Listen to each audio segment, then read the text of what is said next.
What's good, Call of Duty fans, and welcome back to Champ Sunday with Jake Maverick. This episode, I'm going to be giving you my CDL All-Stars post-Stage 1. We're also going to be talking about ROSTERMANIA in the second part of this video, which I'll probably be filming at a different time, so if I change outfits, that's probably why. I'm going to wait to the end of the week to see if there's any ROSTERMANIA things that come out, rumors or news. I'm actually filming this on Wednesday, and then I'll film the rest later in the week, like I said, but it'll all be in one video for you guys, so ultimately won't matter. But hope you guys are having a good week. I also want to drop a quick announcement if you didn't see. If you don't know about my other podcast I do with Alex and Preston, Caesar Season and OpTic Texas Burners, you might know them on Twitter.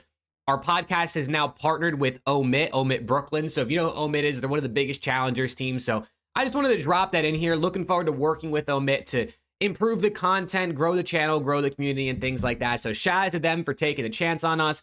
And if you've never listened to Around the CL, you should check it out. It's on the channel here. We're at 41 episodes deep at this point. Every single week, a new episode coming out for you all. But yeah, man, let's talk about our All-Stars for Major 1. So the way I did this, right, is I have 3 teams, right, 2 SMGs, 2 ARs per team. And I do want to say, first things first, this was nearly impossible. There's going to be so many snubs, and I'll give you my list of snubs after we go through the 3 teams. But genuinely, there were 12 SMGs that could have made the spots, and I only was able to pick 6. The ARs was a bit easier in my opinion, but the SMGs was nearly impossible, actually nearly impossible to pick. And also, this is for the entire stage, right? So this is including online qualifiers with obviously a heavier weight or a heavier emphasis on how they played on LAN at Major 1. So just because someone maybe was a little bit worse on LAN doesn't mean they don't make the team. Just because someone was amazing on LAN, but if they were ass online, it doesn't necessarily mean they're guaranteed a spot, right?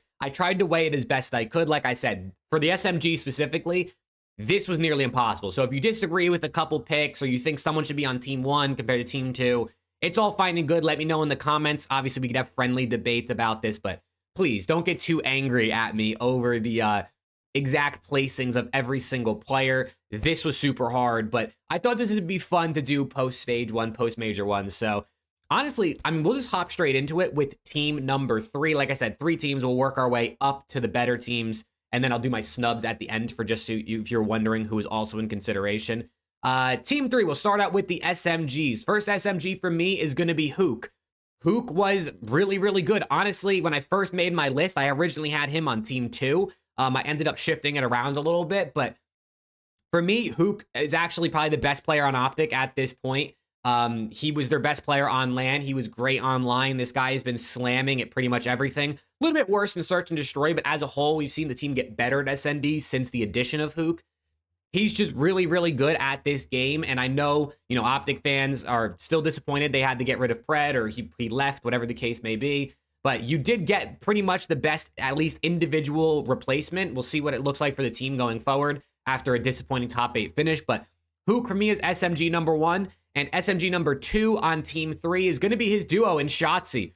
Shotzzy, another guy that you could argue higher, right? I think he was MVP frontrunner online before we head to the Major, right? And then at the Major, they go out top 8. He was pretty underwhelming in my opinion, so hence why he kind of dropped a bunch of spots here down to Team 3 instead of being on like Team 1, maybe, which is what he would have been if we did this before the Major. But yeah, I mean, he's great. He's been great at every single mode. If you look at his stats, they're up there with the best top 3, top 5 stats. But like I said, I tried to do a little bit of a heavier emphasis on the Majors and on the LAN. I'm going to do this also going forward, so spoiler alert for some future videos. But yeah, like playing on LAN is obviously what matters more at the end of the day, so a little heavier emphasis on that. My first AR for Team 3 is going to be Geo. I think Geo has been flying under the radar a bit this season, but then on LAN at Major 1 was one of the best ARs. I think he came away with the number 1 KD in the event, right? Obviously, he didn't play like as many series as an LA Thieves player or a FaZe player, things like that, but he played a handful of series, came out with the number 1 KD, looked really, really good on LAN, and I honestly think he deserves this spot. Now, like I said, there's a couple other ARs I think that you could give this spot. I think I actually only have 2 ARs in my snubs list that we could talk about towards the end of this that you could have put in here over Geo or the next guy I'm going to talk about. And that next guy to round out the team is going to be Dan Ghosty. Maybe a little bit of a bias in here from me, you know, subconscious bias, because I personally don't think it's that biased. I think Ghosty's been consistent this year. I think on LAN, other than the grand finals, he was really, really good. He was super icy across the board at Major 1. And I think was a big reason as to why LAT made a run this event. So for me, I just think Dangosty's been really good. I think he's been really consistent. And that's going to round out Team 3. So we got Huke, Shotzzy, Geo, and Ghosty. Now let's talk about Team number 2. You see, like I said, this gets even harder and harder as we go up because you can mix and match here. If you think Shotzzy should be higher or someone should be lower on this team, like I said, don't get too mad at me. I know there's going to be people that are so mad. SMG number 1 for me on Team 2 is going to be Dylan Envoy. Envoy was, I think, the best player for LAT at Major 1. I think online, he started the season really good. I think he kind of, dropped off a little bit as Scrap and Ghosty started frying online. And then LAT kind of hit a rough patch there post-winter break.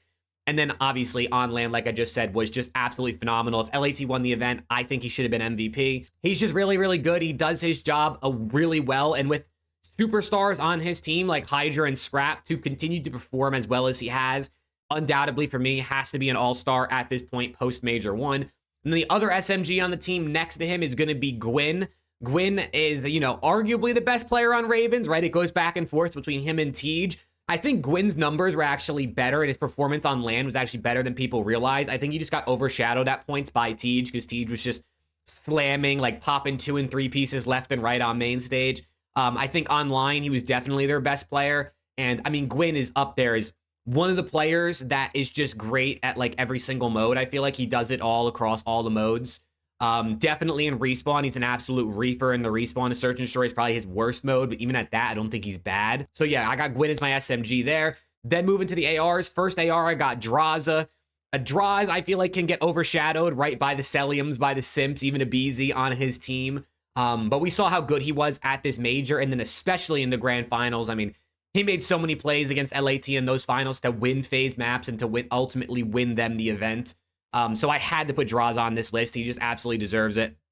And then my last AR, my second AR on Team 2 is going to be Dashy. Dashy was the best AR, personally, for me online, right? Obviously on LAN, it was a different story, but online, he was the best AR. He was another MVP front runner with just how good OpTic was playing and him just being pretty much exceptional at just about everything there was to do.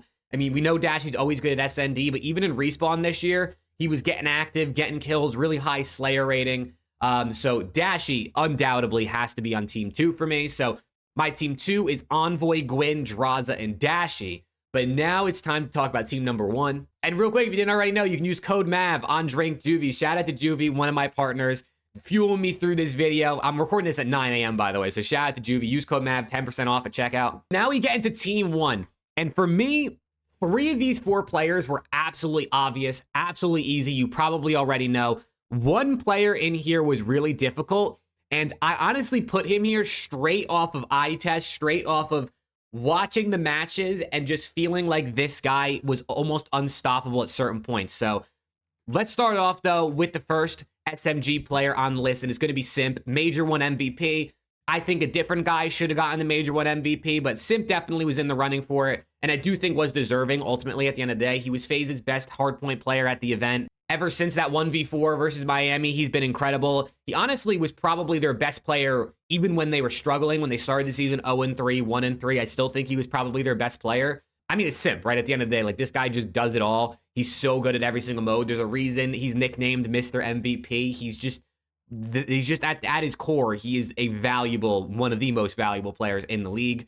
Then for the other SMG, this is the guy I'm talking about. This is the one that was up in the air, but I had to do it, bro. I had to give this player the nod. And for SMG number 2 on the first All-Star team, I got TJ Halley, bro. This guy is nasty at Black Ops 6. You can say it's because the Jackal is so good. You could say because of this, because of that. Tej is so good. And statistically, he might not always look like he's the best or even the best on his team. Like I said, I think stats-wise, you might even be able to give this to Gwyn. And when I initially made my list, I had Gwyn in this spot over Tej. I had them flipped.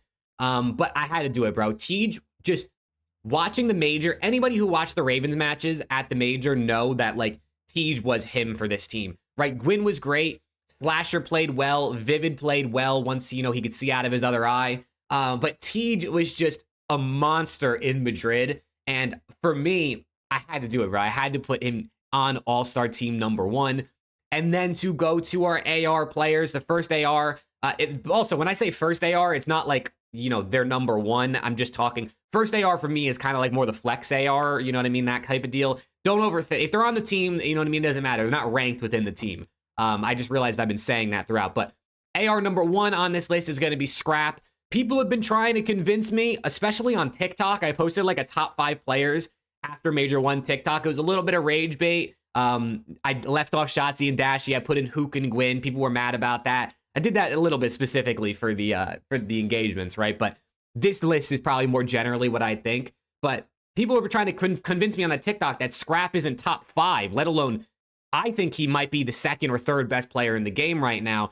I know he had a 6 and 19 hardpoint on Hasi. I know he had a donut on that Vault SND in the finals, but 2 really bad maps I don't think outweigh just how amazing he's been the rest of the season. Scrap has been, other than that donut, one of the best SMD players in the game this year. If you look at the stats, obviously one of the best slayers, one of the best ARs in the league. And I think, like I said earlier, the ARs are a bit easier in this for me. So Scrap is AR on the team number 1. And then the other AR is the guy who I think should have won MVP at Major 1. It's Celium. Low key, bro, I should put Celium for the SMG and the AR because with the Jackal, he's number 1. And with the AR, he's number 1. This guy's just disgusting. I think he's the best player in the game. Post Major 1, all things considered. He was who I would put at number 1. He was the first player I wrote down when I did this all-star list here in my notes. He's just disgusting, bro. This guy is just unkillable with a Jackal getting active. He's nasty with an AR sitting back on a head glitch. He's nasty. He does it all. He does it in every single mode. And yeah, team number 1 for me is going to be Simp, Tej, Scrap, and Celium. So real quick, we'll do a little review and then I'll tell you my snubs because I'm sure there's people out there who you wanted on this list. Team 3 was Huke, Shotzzy, Geo, Ghosty. Team 2 was Envoy, Gwyn, Draza, Dashy. And Team 1 was Simp, Tej, Scrap, Celium. But now to talk about a bit of the snubs, because like I said, there was genuinely probably 5 to 6 other SMGs that could have made these teams and a couple other ARs that you could have a real argument. And there's probably even more than that, especially if you're going strictly off of like maybe eye tests and you're not using any stats, which I try to do a balance of when I do these types of things, because I'm a stats guy, but obviously I also watch every single match. So snub-wise, Abizi, right? I think he's probably been the quote-unquote worst player on FaZe, and when I say worst, he hasn't even been bad. I just think the other 3 have been better and phenomenal, honestly, for a lot of this season. So Abizi's definitely a snub here, right? I mean, he's Team 1 Major 1. Another snub for me, CleanX. I think CleanX statistically and eye test wise has been one of the best SMGs, right? He got a top 6 at the Major, but some of these other subs I think just outperformed him a little bit, and then some of the other ones also got higher placings on land while also playing well. So CleanX was a guy who I think out of all of the snubs that I'm going to talk about here, he was number 1 on my list. Like I was very, very close to putting him in over some of these guys, but I tried to weigh it all as evenly as I could. So CleanX is definitely a snub. Hydra also, I know people have been on Hydra's ass saying he's not been that good. Hydra's actually been really, really good. He just hasn't been Hydra. His Search and Destroy has been kind of bad. But in Respawn, he's one of the best hardpoint players in the game. And after this Major, is looking like a top 10-ish control player in the game. Hydra, I think, has actually been better than people realize. If you go look at his numbers, especially just go check out Breaking Point, he's actually been really, really good. He just hasn't been MVP superstar Hydra, which is why I think people have kind of been on him. But he's going to continue to get better. But I definitely think he's one of the snubs. Another SMG, another French SMG too. I got Linz. You could make an argument for him personally, but I had to just put him on the snubs list. Snoopy, another guy that if Boston played better on land, right, they got a top 12. I definitely think Snoopy could have been in here. But unfortunately, the land placements hurt him. Another SMG, Estriel. I think he's also been really, really good. Him and Nero could probably both be considered snubs, but I think Estriel's honestly been a bit better if you add it all up. And then the last SMG for the snubs is going to be Real. Obviously, his team got top 3. He's been great online. He's been great on land. I think he's been Miami's best player. And then for the ARs, I got 2 ARs on the list. I'll actually add a third one in here. Why not? But Beans, I think for sure could be on this. I think statistically, Beans has been really, really good. And obviously, his team is solid. Slasher started the year as one of the best ARs, if not the best AR, alongside Dashy. And then kind of has fallen back. And then the third one I'm just going to add on because of how good he was on land. Rencor. This guy is nasty at hardpoint, bro. I feel like he falls off in some of the other modes, but in hardpoint, Rencor is disgusting. But yeah, those are just some of the snubs that I feel like I had to kind of mention for the sake of, you know what I mean, like just getting them out there, because I'm sure people were thinking about a couple of those names.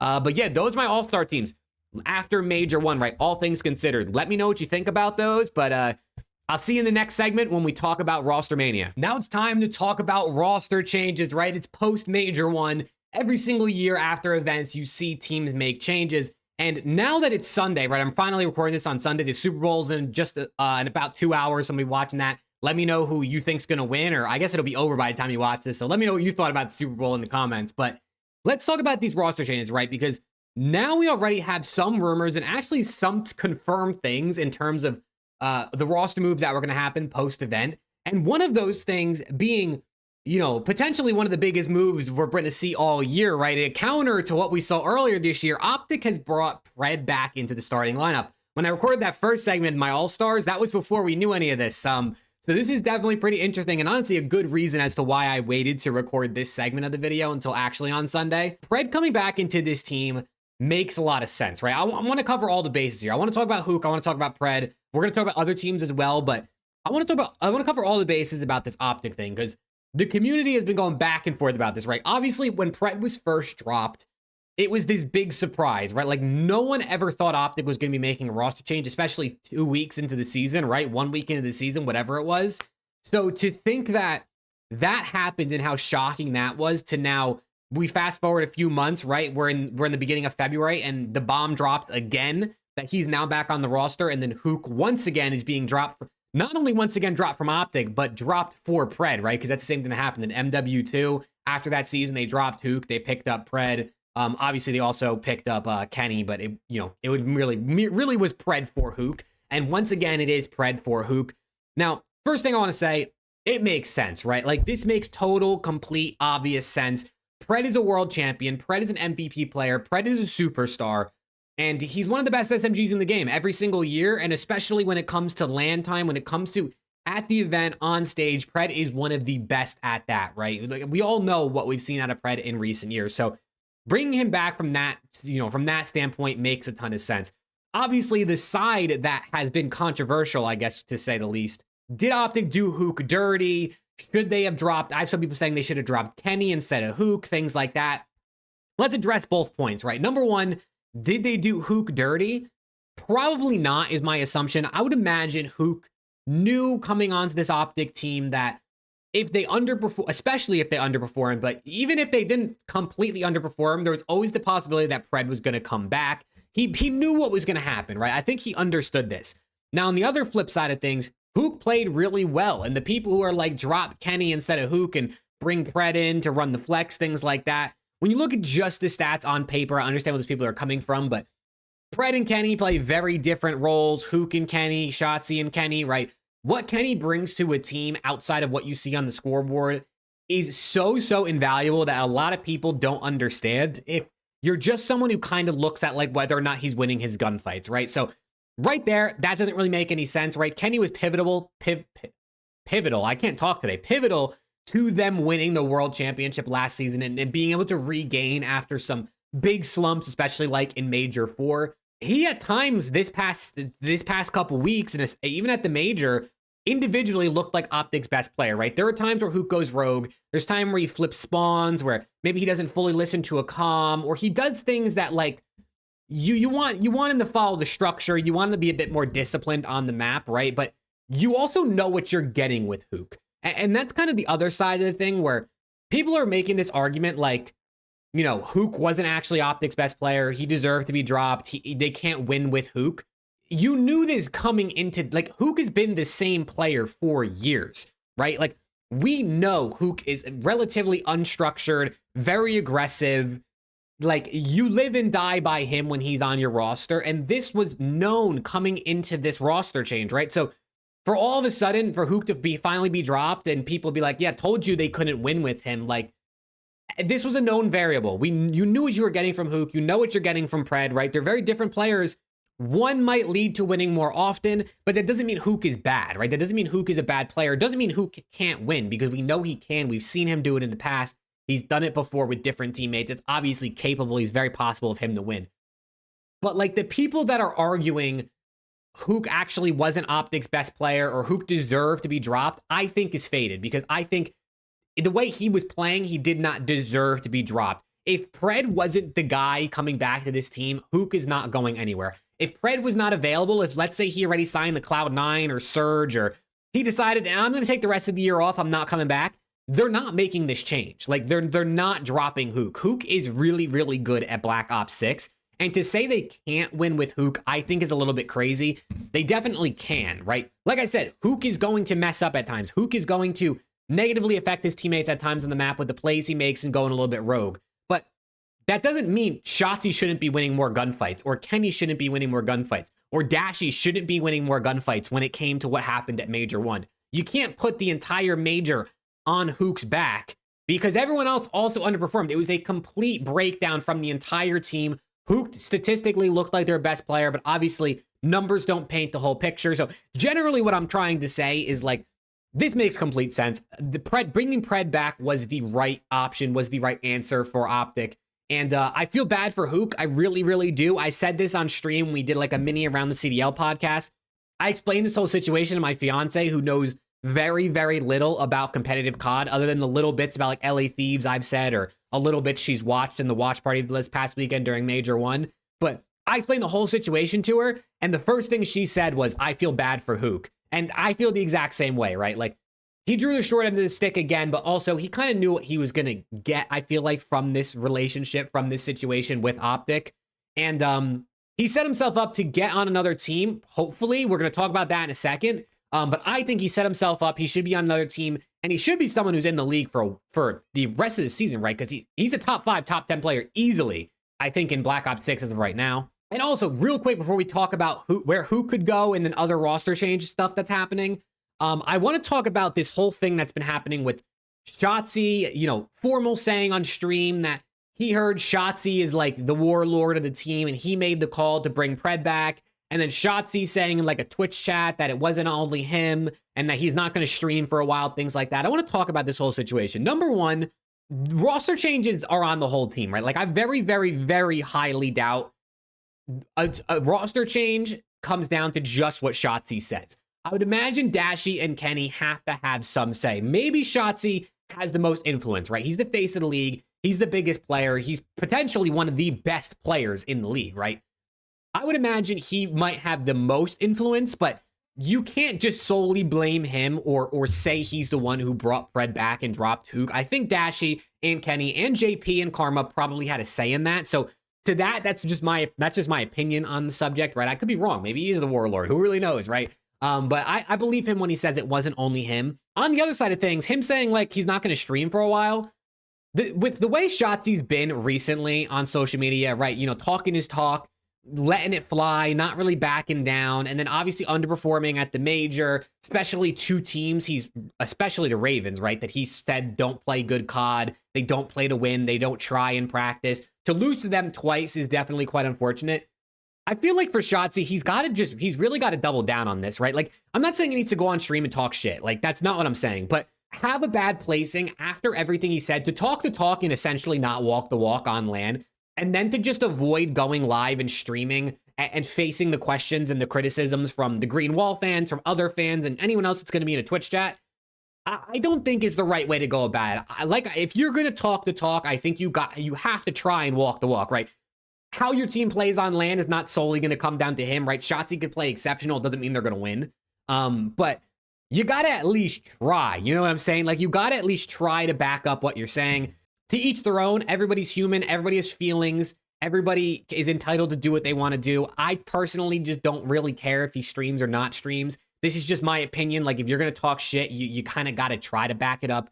You got to face the repercussions. And part of that is streaming, especially for a guy who has been so adamant about people need to stream, people need to make more content, things like that. So to now kind of sort of double back on it a little bit when the heat starts to get on you, you take it for what you want. But that's just kind of my thoughts on that part. But now let's talk about Huke and then other roster changes. The initial thought was Huke was going to go to the Vancouver Surge, right? As soon as the news dropped, Huke was dropped for Pred. 04 tweeted out a little gif of the dudes dapping each other up, right? 04 and Huke obviously were a sub duo last season. And Huke being available and being one of the best SMGs in the game, a lot of people, hindsight's 2020, you putting the retrospective glasses on, has said Surge should never have dropped Huke, and that's 100% true. But according to Ronnie Intel, CDL Scrim Intel, whatever you know him as on Twitter, one of the notable rumored people, and Jacob Hale also backed up this claim. It looks like the Surge are picking up Neptune, which, for one, Neptune looks really good in Challengers. He's been really, really good for Omit. Shout out to Omit, man. We would love those guys around here. You know what I'm saying? Neptune looks really, really good, but to pass up on the opportunity to bring in Huke, who has proven he can be a top 5 player in Black Ops 6 in the Pro League already in recent weeks, you feel like that's someone you should be going after now. Huke could have said to them, listen, I'm not going, right? Because apparently they were deciding between Huke, Neptune, and Afro. Huke could have just said, you know, I don't want to play for you guys. Like, I'm not, you know, I don't want to go to Vancouver. I want to stay in Dallas, or I want to stay in Texas and sign one of these teams, or I don't know. I don't want to play with that team, right? I played with half of that team last season with Abuza and 04. So maybe Huke turned them down. But Neptune to Surge, I think for one is going to help them. I think for sure they need more slaying. Hixie is the one who was dropped, if you didn't already know. They need slaying, and Neptune is going to give them that. And I think in turn, him getting more kills is going to help 04. It's going to help Nasty. It's going to help Abuza, because when your sub duo is doing well, it just makes it easier for everyone else to not get cooked. When your subs are getting cooked, right, everything lays on the back of the ARs. And when you got 4 guys sprinting at you who are probably full health because your subs ain't shooting back, it's much harder than if you have 2 guys sprinting at you and one of them is already weak because your sub duo is cooking, right? Like, there's a big difference there. So I think Neptune to Surge is going to make them a better team. But I probably think Huke might have been the safer option at the very least, because you already know what you're getting from him in the Pro League in Black Ops 6. But for Huke, that doesn't really leave a lot of other teams. And that's what makes me question whether or not he's even going to get on a team. Because if you look around the league, right, you got Vegas and Miami who won't be picking up Huke, right? Vegas has got their Saudi thing going on. Miami's got their Spanish thing going on. And also they've got top 3. So they're not going to pick him up, right? You got OpTic, who just dropped them, so they're out. You got LAT and FaZe, who are not going to make the change. So that's 5 teams out of the question already. You got Surge out of the question if the Neptune thing is true, which I guess could potentially, there's been no announcement, so it could be wrong. And who could end up on Surge by the time I post this video. So that's a whole nother thing. You can look at LAG potentially, but their SMGs have been good. So you'd have to drop an AR and move one of the SMGs to a flex. And I just don't see LAG making a change yet. I think the community and Gotaga and the green suits, the LAG fans are really backing their team, going to give them a little bit more time. So I think they might be out of it. You can look at the Ravens, maybe for Vivid, but Ravens just got top 4. They looked a bit better on LAN, honestly. They looked pretty good, especially when Vivid only had one eye. So I don't necessarily think they make a change. You could look at Minnesota Rocker, but again, their sub duo has been good. You could drop Paul X and move Estriel maybe to a flex, but then I don't know if Geo is really a man AR type of guy. Geo is a bit more slaying focused. I don't really know if you want to put him on that main AR role. That's going to maybe have to play a little bit slower, sit and hill a little bit more. So I don't know if the Rocker work. You got Cloud9, who potentially could be one of them. But Mac and Kremp have been pretty good. Maybe you drop Attach. You put Sib on the main AR, and then you move Mac to a flex. That's one that I actually think would be interesting and maybe the most likely or best potential pickup here. Because I think Sib can play slow and for himself a lot of the time, which sort of fits the main AR role. And Mac can flex. We've seen Mac use an AR. We've seen Mac use a sub. He's really good with both. So that I think could be really good. And then Kremp and Huke could be an interesting sub duo. So that's a good one to think about. And then I think the only team I might be missing someone else, but I think the only other team really is Boston Breach. Maybe you drop Awakening or Cammy. But then again, you have to move someone to the flex, right? You're seeing the common theme here. The SMGs have been good this year, and the ARs have not been. So maybe you drop an AR and move someone to a flex. Maybe you drop Purge, but I just don't think you mess with the chemistry that Purge and Snoopy have. I think Purge enables Snoopy to play his best COD, even though Purge might have been a little underwhelming at Major 1, and also obviously is going to tend to go negative in his series, even though I feel like he has really great impact and has a lot of the intangibles that team needs. So for Huke, he might not end up on a team going into Major 2 qualifiers. Now, a couple weeks from now, if a team starts 0-2 or 0-3, they might decide to make a change. But there's a possibility here that somehow Huke, who has looked like a top 5 player, one of the best players in the game in Black Ops 6 in recent weeks, might not be on a team. He might be back in Challengers, which is insane. But I really do think it's possible, man. And I'm looking at Twitter again, just in case something's happened. But I think, you know, unless he ends up going to Surge, like I said, unless the Neptune thing ends up being wrong, Huke might end up in challengers unless a team, maybe like Cloud9, decides to drop an AR and move someone to the flex. But now that we've talked about the Major 1 All-Stars and ROSTERMANIA, let's get into the Ask Jake segment. If you got questions for me to answer in next week's episode, put them in the comments down below. I'll take 3 to 5 of them and answer them in the next video. And looking at the comments on the video, looks like we got one question for today, so definitely drop some down below. But this question here comes from my guy Christian, who asked, with LAT and FaZe looking so far ahead of the other teams, do you think we'll see another matchup in the Major 2 Grand Finals for LAT versus FaZe, right? A rematch of Major 1 Finals. My initial, honestly, answer at this point on February 9th when I'm recording this is yes. It's impossible to predict how good other teams are going to be a month and a half from now, right? And knowing how good LAT and FaZe are, the easy and obvious answer is yes. Now, Pred is back on OpTic. That adds a whole nother layer to things, right? Because for one, they might start a little slow because they got to get used to playing together again and they got to get Pred back into the swing of things. But once it comes to LAN time, especially Major 2 here in Texas, right, where they won champs last year, again, if you're going to be there, let me know in the comments because I'm also going to be there. They're going to look nasty on that stage. If I had to guess, OpTic is going to look really, really good. Toronto Ultra, a team you can't count out. Ravens, a team you can't count out. I mean, Rocker, Miami, right, teams that have been good on LAN already this season that you can't count out. There's a lot of other teams that I do think could make the Major, right? It would be ignorant of me to say that it's like a guarantee LAT versus FaZe. I'm not one of those people that's like, I'm not one of those people who's like, oh, it's a 2-team league, guaranteed 100%, it's not close. I hate the people online when you're talking about something and they're like, yeah, it's not close, it's not a debate.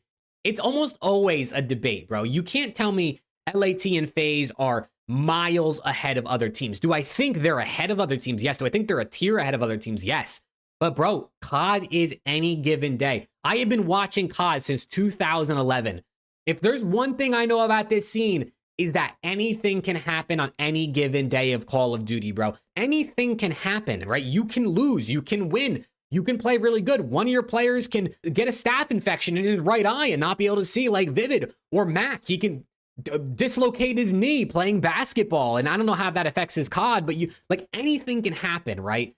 So to say that FaZe and LAT are guaranteed grand finalists, to me, I think is a little crazy, but I think they're the most likely, right? Like, if I had to put my money on it, that would be the series I would bet on at this moment in time, as I said on February 9th. But you guys let me know what your predicted Major 2 grand finals is in the comments. But yeah, man, that is going to do it for this episode of Champs Sunday with myself, Jake Maverick. If you enjoyed, also, I don't know what episode this is. It's like 10 or 11. We're a bunch of these deep. We're in the double digits. So I appreciate the support on these series and the content, man. If you enjoyed, drop a like, sub to the channel. We're on the road to 10K subs. And yeah, man, hopefully I'll see you all in the next one.